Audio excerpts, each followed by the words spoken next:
Hello, Beauty News family. Welcome to our February beauty makeup release recap thing. Top 10. We're Top 10. A week late. Yeah. Daisy. So we forgot about it last week. It We is did. what it is. But essentially, this is a video where we go through and talk about the things that are arguably most interesting that launched in the past month. So last month was Feb. And we're only talking about things that did launch in that month because it makes it so much easier to sort of narrow down the month. Sometimes people are like, oh, but I was really excited about this. And it's like, yeah, but that technically launched in like March or Jan or whatever it is. It's just easier to contain it to what actually launched that month. So we're just going to go through stuff really quickly. These are sort of interesting things for possibly good and bad reason. You don't have to like them all. Some of them are trash. Some of them have drama associated with them. But let's start with possibly one of the biggest releases that did also disappoint people. So we had the Colourpop and Sailor Moon collection that launched, and you know, Colourpop did Disney and Disney princesses and whatnot, and you know, they're collaborations that were pretty strong, but Sailor Moon is something that people have loved for decades as well. And seeing this sort of sneak peek, people were losing their mind. There was some cool stuff in here. There were lip duos, there was a palette, 2 blushes, glitterally obsessed shades. But what pissed people off with this, which I totally understand, is that if you're international, this probably launched at some obscure time for you. For us, it was 4 a.m. And they didn't tell people before it launched that it was exclusive to some countries. Yeah. So there were a lot of countries that were excluded, and it's probably because of they didn't want to buy the rights to, you know, sort of sell it everywhere. That becomes a lot more expensive. But there are a lot of people that were refreshing pages, trying to get it to work, not knowing why it wasn't working. And it was simply because It wasn't available to them in your country. Yeah, so they should have been a lot more upfront with that. But yeah, it sold out super fast and people were super excited about it. So that was probably one of the most exciting things of the month. Jeffree Star launched his Bloodlust collection. So this consisted of a Bloodlust palette.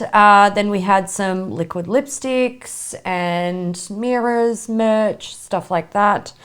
I think people were a little bit disappointed that it wasn't purple enough. Yes. Probably didn't meet their expectations of what a purple palette called Bloodlust would represent. And also we'd been seeing some, you know, some imagery related to sort of sneak peek the launch, and it just didn't really hit the mark. I think for a palette that was sort of coming into a pretty strong collection, so you had the Blood Sugar, the Blue Blood, and now this purple one, it sort of, I don't know, people I think had high expectations and then were a little bit like disappointed. But then again, this actually didn't sell out as fast as I thought it was going to sell out. No. His past collections, they get wiped off the shelf. Whereas I was looking at these just out of curiosity for potential destroying action,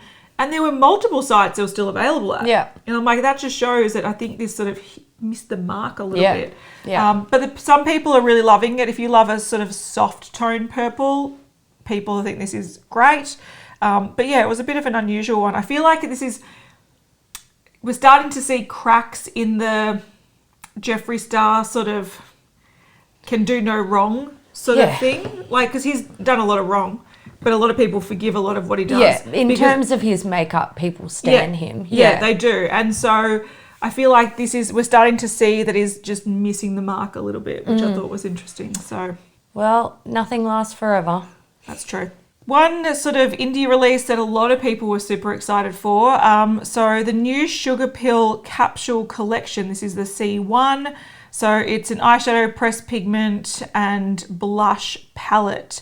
For some reason, a lot of people absolutely love this. I think it's just a bit different. Yeah, that's true. It's like, you know, we've seen palettes with, you know, weird layouts and stuff before, but I think this one is just kind of makes sense why they've got the weird layout. Yeah, fits with the brand. Yeah, it fits with the brand. So I think it was just like a perfect storm to make this work out.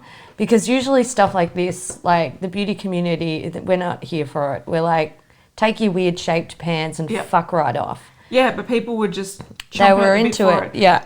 And yeah, in beauty news, we talked about the C2, so the second one that's coming out. So this is going to be something that we see a lot more of. But yeah, people absolutely loved it.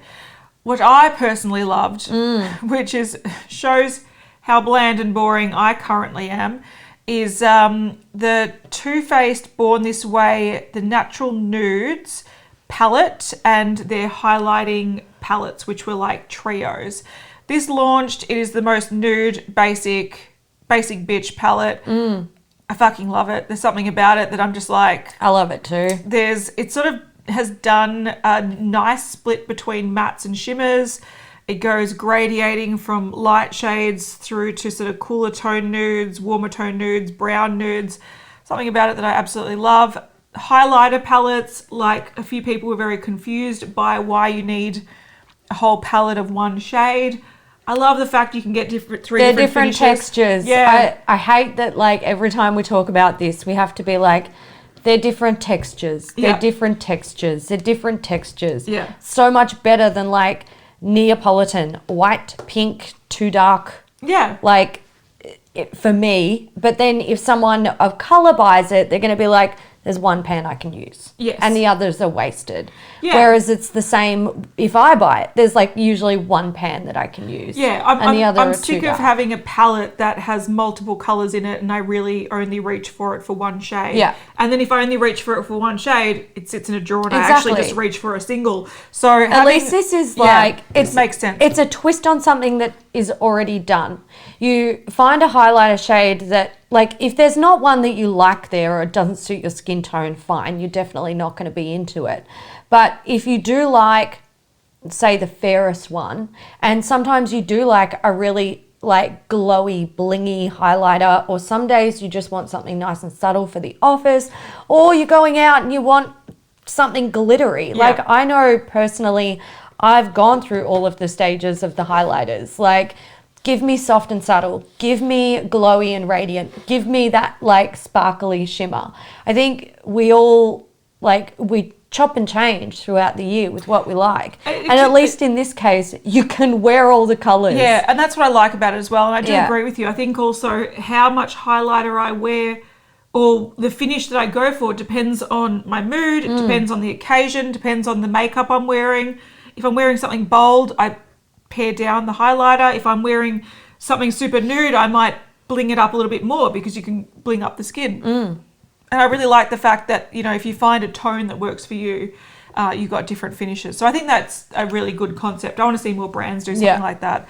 The next thing that probably didn't sell as well as I like, or that probably everyone expected, the Jaclyn Hill Morphe Palette Volume 2. So this came, it was accidentally sneak peeked, as they usually are. Fucking hell.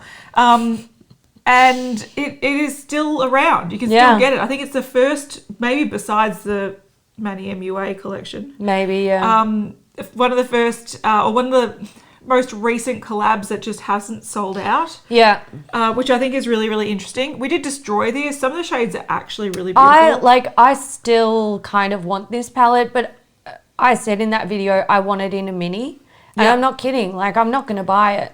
If it comes in a mini, I'll buy it. Yeah. If it doesn't, I'm not buying it. And like, I know if it comes in a mini, people are going to rage. Like, I get it. Because I was so, like, when they brought out the James Charles one, followed by a mini, I was like, it should have fucking been a mini the whole time. Yeah, like, it's true. And I think, honestly, I think all Morphe large palettes should just be in that mini form. Considering how many shades you're getting in there, how long it takes to use up an eyeshadow pan, like, just make them minis. Yeah. And some of the shades they put in here aren't shades that you're going to wear on a daily basis. Correct.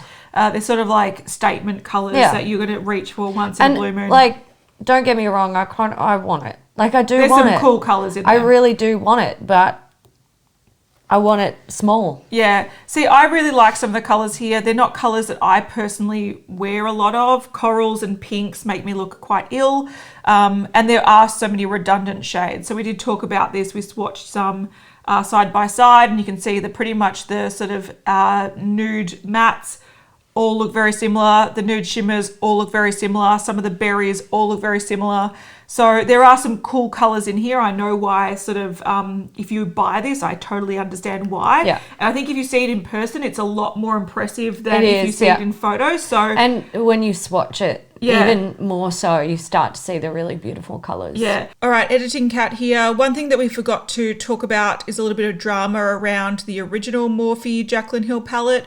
So we don't like to talk about drama in beauty news episodes, but it's sort of good to use these sort of recap videos as a way to talk about the response from releases, because when we're talking about beauty news, we like to keep it about releases, and also we generally talk about them before they're released, so we don't get a chance to talk about what's happened afterwards. Anyway, what happened with the original Jaclyn Hill palette was that Morphe reformulated it and didn't announce it, which on the face of it is not a big deal. Brands do this all the time.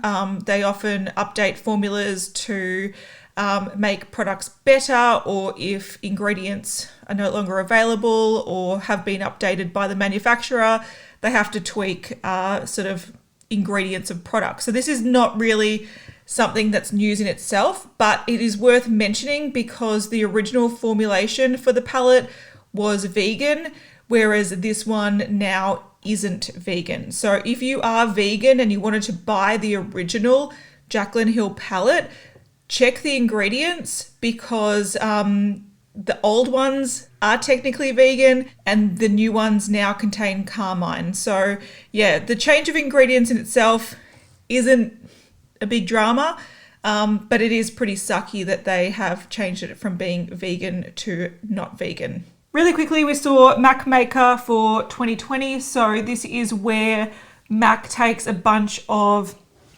makers, influencers, artists, in this case, a Barbie style Instagram account, whatever, and they create custom lipsticks for that person or that account, essentially. And this came out this year. Fuck, man, an Instagram account can be a MAC maker. How did a Barbie account go to Canada and formulate a lipstick colour, I wonder? That's a good question, Instagram. Or MAC. Like, what the heck? So in past years, this has been probably a much bigger deal than it has been this year. Generally, if you've got an influencer or YouTuber or Instagram or a makeup artist that you are really passionate about, a lot of people get behind that creator and they buy their lipsticks. This year, I think for our market anyway, the most exciting ones were probably Pixie Woo Sisters and Hindash. A lot of them seem to be makeup artists from the Middle East, which is totally fine. That's clearly a big audience for them, or a big customer base. But I feel like this year it wasn't as like they hyped. Released so many of them too. Yeah, and it just sort of flooded all at once. Yeah. And it was weird because some influencers were sneak peeking it early. Others didn't say boo about them. Mm-hmm. So it was really hard to get all the information. Then all of a sudden it was like up on every website. Yeah. All the shades. And apparently in Australia they want to promote the Barbie one. Yeah, because they didn't actually hook us up with an influencer this year. Whatever. So yeah, it was a bit of a weird one. I feel like this is a cool concept, but I feel like it's dying off. Yeah. That's the vibe I'm getting. Yeah. Last couple of years, a lot of people were way more excited than they were this year. Yeah. Milani released a collaboration collection with Salt N Pepa. Yeah. So this consisted of 2 lip kits, which contained a lip pencil and a lipstick, and then 2 eyeshadow palettes that look like CDs when you open them up. This was a pretty cool collection, and I think very, very relevant to the collaboration. Yeah, I agree. I think this was one that, it's not going to be for everyone. I think Salt N Pepa, like, they were out in the 80s and 90s, so I feel like you're just going to get some old ducks like us that are like, Yay! Yeah. But even then, like, okay, so I was born mid-80s, but I, like, the only Salt and Pepper songs that I was old enough to really know Were the 90s were the ones. ones that, like, were on the radio. Yeah. But even then, like, I wasn't really old enough to be super ingrained No. in what they do. No, absolutely So not. I feel like this is, like, I feel like the market of people who would be most interested in this. People in their 40s. People in their 40s. I agree. So, like... And is that Milani's demographic? Well, that's a good question, B1. Is it? That's the thing I find Is interesting. it? Like, I like this because, like, again, I like you, I recognize a lot of songs from my youth. Yeah. But I was never, like, I got into music around the time of Backstreet Boys and Hanson. Correct. And Spice Girls. You've gotta So that's be- sort of yeah. like my jam. Usually, like, you know, year 6 to 7 Yeah. is when you start to become, like, Makeup obsessed yeah. with, like, stuff. Yeah. And this was before that for us. Yeah. Yeah. So I think you really have to be in your late 30s to 40s to really vibe with this. I like it because the style just reminds me of like the Yes. TV shows Yeah. and the stuff that we used to watch when I was younger. Yeah. But I wasn't listening to Salt and Pepper when I was 4. Let's be real. No. And I mean, I was a little bit older, but still. Yeah. And, like, you know, don't get me wrong. I know a lot of their songs that I learnt as I got Yes. older anyway. And I still have a lot of them on my playlists. Yeah. So, you know, I get it, but I also do think it's quite interesting how these sort of collaborations with these bands that are, you know, we're going back. Mm-hmm. The demographic of who you're selling it to is getting older and older and older, and I just think it's interesting. I want to see the numbers. I want to see the numbers of, like, how many units were sold and who was buying it. Like that. Yeah. To me, that would be fascinating. I could actually see a lot of teenagers and people in their 20s buying this for their mums. Yeah. Like, that's actually... Yeah. Because I don't feel like okay, we live in Australia, so Milani's not readily it's not accessible even to available us. here. So I feel like I don't see who's stalking the stands. No. So I don't know their demographic, but I feel like because it's a fairly affordable brand, I sort of associate it more with younger students and buying whatnot. it for Mother's Day and Yeah, stuff. but this, I can imagine people buying this for their mums. Yeah. For sure. All right, Linda Hallberg released a brand new product. It's called the Interstellar, and it's essentially like a liquid eyeshadow. It looks really, really beautiful. It looks like it's got a clear base with this sort of soft gold, really fine sparkle that you can either build up and make it a little bit more metallic, or you can diffuse it for like that twinkly effect. She has shown mixing it with products to put on the face. But yeah, it's a new product from her. A lot of people have been saying really great things about it. It's been top selling products in places like Beauty Bay and whatnot. So yeah, she makes it look good. But that came out this month. Another collaboration. Bretman Rock released a collection with Wet n Wild Beauty. So this is the Jungle Rock collection. It contained a bunch of stuff. There was a palette, a mascara, lip glosses, brushes, a highlighter that was like dual-sided. Yeah. So I don't know how this sold. I would like. Not sure. I'm curious. I want the stats on all this stuff. I don't know why. So do I. I don't even want the makeup. I want the stats. I want the stats. Yeah. Don't send me the PR. Send me the stats. Send me the stats. Hey ladies, hope you're having a nice week. Just sending through the stats of the Bretman Rock Jungle Rock collection. Honey girl, we sold so many of those highlighters.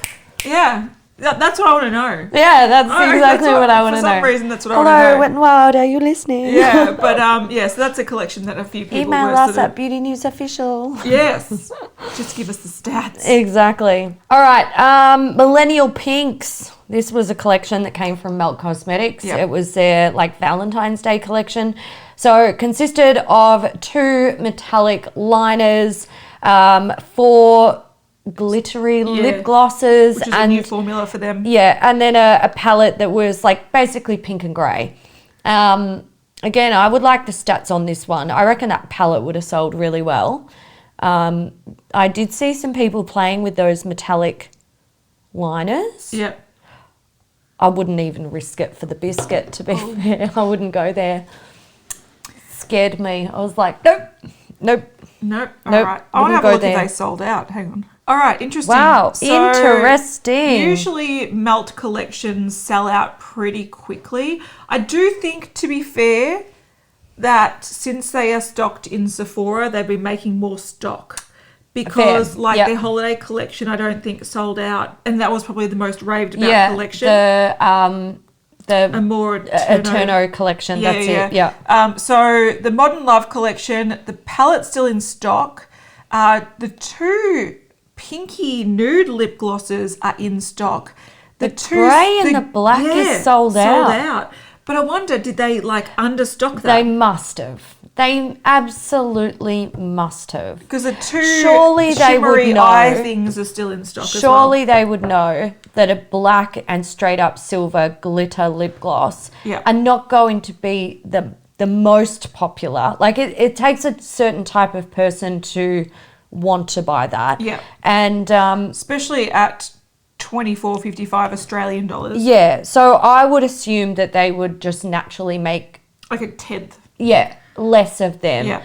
And then have more of the nudie, really wearable colours. So if someone's like, well, I want to try the new formula, but they've only got it in black and I'm never going to wear that. Yeah. You know, you're going to turn someone away from purchasing it. But if you have it in a nude or a pink, people are going to go, I like nude lip gloss. I'm curious about this formula. I'll justify the purchase. I'll justify it. Yeah. Yeah. So, but that's it's interesting to see that a lot of it didn't sell out. This did have mixed reviews or mixed feedback. I didn't actually watch many reviews, but a lot of people there's probably two parties. People were either like, I love this strange combination of pink and grey, cool tones suit me, this is totally my jam. Or there's other people that are just like, I don't get it. So, yeah, interesting. There you go. I want the stats for that as well. Thank you, Yes, Melt. please. Thank you. All right, the last things we're going to talk about are from Urban Decay. Firstly, we saw the Wired collection. So they brought back neons. They discontinued their electric palette that everyone raved about. But I do think that was at a time where colours just wasn't a big thing. Yeah. Because that was out years ago. Yeah. And that was before people were like, yes, I want to wear neon yellow to work. Whereas some people do that these days. So they discontinued that palette. And now they're like, shit, we need to bring out something else because people now want is it the back. time. Yeah. Now is the time. So the palette has 10 shades and they split between face, body and eye and face and body. So this is just a way to say that 4 of the shades are not technically eye safe in the US, but that use at your own risk. They also brought out some lip products and also these strange double-ended wired eyeliner top coat things. So one end has a black liner and the other end has sort of loose pigment that is an iridescent white that shifts a colour. So once you put it over the liner, it turns that liner to it's like putting an iridescent colour changing eyeshadow over a liner. Yes, it is what it is. Exactly. We've seen this before, but not in this sort of double-ended sort of thing. But yeah, I don't know. How are people responding to this collection? So I was just looking because I remember seeing something from Temptalia where she played with the palette and she was like, okay. She compared it to the original and she was like, it's not better. So what was the point? So this was the electric from 2014. Yeah. And this is the wired from 2020. Yeah, it's not as good. And it just looks shit. Well, it doesn't look shit, but it compared to it, the blue is nowhere near as vibrant. And she was saying it just does not stick. So she says, even with primer, my wide look was rough. I tried fixing it. She was missing everything in her crease area, but she just couldn't get it to stick and her bare skin was showing through the whole time. Interesting. So, yeah, it sounds like they've downgraded. Yeah. Do you know what's interesting though? I've seen a few good reviews on this, but it's like they've been reaching out to a lot of people for reviews. So I feel like what Urban Decay has done this time around is reach out to the sort of Instagrammers and YouTubers that do really colourful looks and put them on the PR list for the first time, which naturally is quite flattering if you're receiving PR from Urban Decay. Everything is nicer when it's free. True. And so all of a sudden I've been seeing good reviews, but when you watch them, you're like, does not compute. What I'm more interested in is they've released new brow products. So they've added a couple of brow products to their range, and they've extended some shade ranges from another brow blade thing that they've had before. But they've got the inked brow. Now this is sort of like a pomade. No, it's like a liquid liner for your brows, and it's supposed to last, was it 60 hours? Yes. Yeah, 60 hours wear, which is really interesting. I don't know how that's going to work, but I haven't seen something like this. I'm curious about it. I don't want to buy it because I'm like, I probably won't use it too often, but it is different. Yeah. They also brought out a new brow pencil. So there we go. There we go. Right. That's the recap. That's it is. The That's 12, the wrap. The 10, 12 items that we wanted to talk about this month. Yes. Yeah. It was actually a short month. Yeah, it was a short month. And No, it was longer than usual. I know, it one was day a longer. leap year. I know. Yeah. I know. But New decade. And yes, folks, it is a new decade. The new Oh. decade does not start on 2021. those Whoever's arguments been telling you that is wrong. silly. Yes. Yeah. Because I love it how they're like, you don't, if you count to 10, you Yeah. don't include 0. But the thing is that if you Don't- do include 0, you stop at 9, which is the 10. And that's what a decade in years are. Whether you count the 1 to 10 or the 0 to 9, still 10 fucking numbers. Still a decade, you dickhead. I had a lot of people mention to this to me in like the space of a week. And this mostly happened in January. Yeah. We're a bit behind. But the first time someone mentioned it, I was like, what you talking about? Yeah. And they're like, well, I was told blah blah, and I'm like, whoever told you that is a fucking moron, and you should not listen to them. I understand the logic behind it, but it's false logic. It's not it's correct. Logic applied badly. It is. Don't listen to fucking idiots, all right? Yeah, don't get all your fucking information from Facebook. No. That's all I have to say. I know, right? Because that's where I saw it all. So many people sharing it on Facebook, and I'm like, just think. Is that where they were getting it from? I never saw it on Facebook. Thank That's where fuck. they're I would have getting been it from. like, That and report. chemtrails. Yeah. All right, guys. Stay off Facebook, and we'll see you in the next one. Yeah. See ya. Bye.